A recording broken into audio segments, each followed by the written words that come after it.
हम लोग तो इस मांग को रख ही चुके हैं। इसके अलावा संसद में इसका बिल भी पेश हुआ।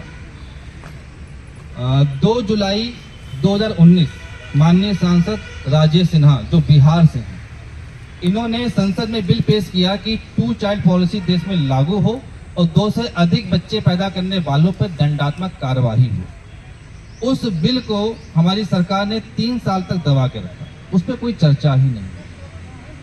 अक्टूबर 2022 लगभग 3 साल के बाद उस बिल पे चर्चा होती है और उस समय के पर्यावरण एवं स्वास्थ्य मंत्री मनसुख मांडविया जी कहते हैं कि इस बिल को निरस्त किया जाता है क्योंकि हमारे देश में जनसंख्या नियंत्रण कानून की कोई आवश्यकता ही नहीं है।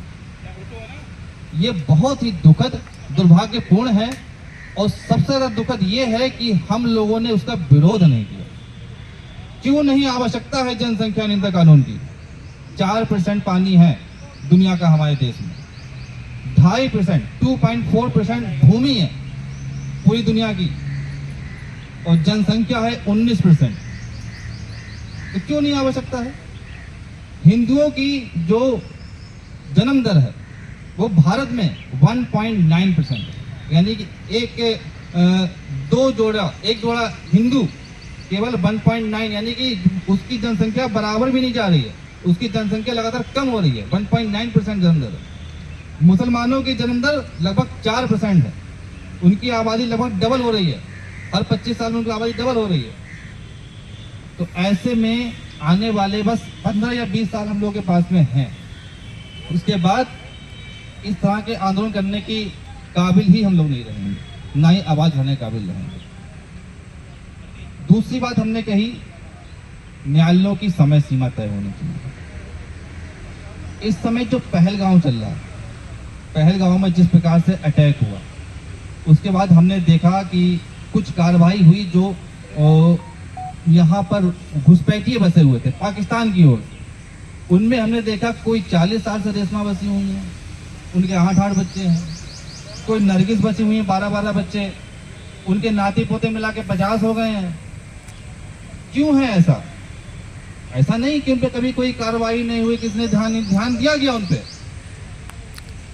कार्रवाई भी हुई होगी, पर मुकदमे पेंडिंग है। 40 साल बीत गए, मुकदमे पेंडिंग है। मैं अपना खुद का बता रहा हूं, सन 94 में मेरे पिता की हत्या हो गई थी, वो भी सामाजिक कार्यकर्ता थे, 6 लोग आरोपी थे। सन 94 से आज तक वो मुकदमा जिंदा है और जितने उनके हत्या आरोपी थे कोई जिंदा नहीं है और किसी को सजा नहीं हो पाई क्योंकि मुकदमा चल रहा है, अभी निर्णय नहीं हो पाया। उनमें से कोई जीवित नहीं है जितने भी आरोपी थे, पर मुकदमा जिंदा। तो ऐसे ना जाने कितने करोड़ों लोग, करीब 10 करोड़ लोग न्याय की आस में बैठे हुए हैं। न्यायालयों की समय सीमा तय हो जाए, समय पर न्याय मिलने लगे तो कोई घुसपैठिया भी भारत में रह नहीं पाएगा। ये घुसपैठी तभी तक है जब तक कि न्यायालयों की समय सीमा तय नहीं हो रही है। इसलिए बहुत ही आवश्यक है। हमारे देश में अभी पहलगांव हुआ, पहलगांव में 26 हिंदुओं को उनकी पहचान देख करके उनको मार दिया गया कि ये हिंदू हैं। उनकी पैंट को दबा के देखा गया कि खतना हुआ कि नहीं हुआ, कलमा पढ़वाया गया। तो ये कोई पहली घटना नहीं है। लगातार पश्चिम बंगाल में इसी प्रकार से हिंदू की टारगेट किलिंग हो रही है। लगातार नागपुर में हमने देखा जहाँ पे 10% मुस्लिम आबादी है, वहां पर भी हिंदू के घर दुकानें जला दी गई। बहराइच में रामगोपाल मिश्रा को टारगेट किलिंग करके मारा गया। उदयपुर में कन्हैया लाल को मारा गया। हर जगह इसी प्रकार से किलिंग हो रही है। क्या ये किलर्स पाकिस्तान से आ रहे हैं?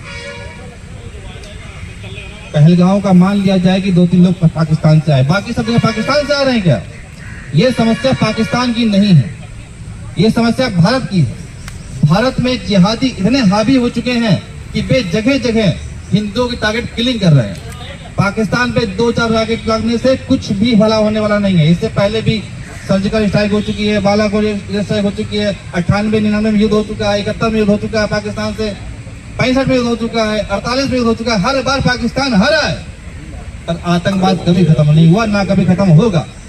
क्योंकि आतंकवाद को खत्म करने के लिए जो मजहबी तालीम है उसको रोकना पड़ेगा। भारत में एक शिक्षा बोर्ड लागू करना पड़ेगा। भारत की शिक्षा व्यवस्था को सुधारना पड़ेगा। जो उनको तालीम दी जा रही है उनके मदरसों में कि मूर्ति पूजक घृणक होते हैं, मूर्ति पूजक शिर्क करते हैं और शिर्क करने की एक ही सजा है, सजाए मौत। और वो सजा देने का हक केवल मुसलमानों को है। मूर्ति पूजकों के प्रति, जो मोहम्मद साहब को नहीं मानते, उनके प्रति घृणा का भाव पैदा किया जाता है मदरसों में। और उससे बड़ी हैरानी की बात यह है कि मदरसा चलाने के लिए 1 लाख मदरसे भारत में चल रहे हैं, उसमें से 38,000 मदरसों चलाने के लिए सरकार फंड दे रही है कि चलाइए मदरसा और बढ़ाइए, मजहबी उन्माद को बढ़ाइए। हमारी मांग है कि सरकार इस तरह की शिक्षा नीति को तत्काल भंग करे, एक भारतीय शिक्षा बोर्ड लागू करे, हिंदू, मुस्लिम, सिख, ईसाई सबके बच्चे एक जैसी शिक्षा को प्राप्त करें, सबके लिए एक समान एजुकेशन हो। जो गुजराती है वो गुजराती में पढ़े, जो मराठी वो मराठी में पढ़े, जो यूपी का वो हिंदी में पढ़े, जो जिस भाषा को जानता है वो उस भाषा को पढ़े, पर शिक्षा एक जैसी होनी चाहिए। ऐसा एक शिक्षा बोर्ड लागू हो, ये हमारी मांग है। इसी से आतंकवाद खत्म हो सकता है। पाकिस्तान में गोले दागने से आतंकवाद खत्म नहीं होगा। कितने आतंकवादी मार दोगे? वहां आतंकवादी कोई कमी नहीं है, हालांकि वो आतंकवादी है ही नहीं, वो सब जिहादी हैं, वो सब जिहाद कर रहे हैं, वो अपने हिसाब से सही कर रहे हैं, जो उनको सिखाया गया बचपन से वो सही कर रहे हैं। तो ये बहुत ही जरूरी। अभी हमने देखा, कुछ ही महीने पहले की बात है, बांग्लादेश में लाखों हिंदुओं के कत्ल कर दिए गए।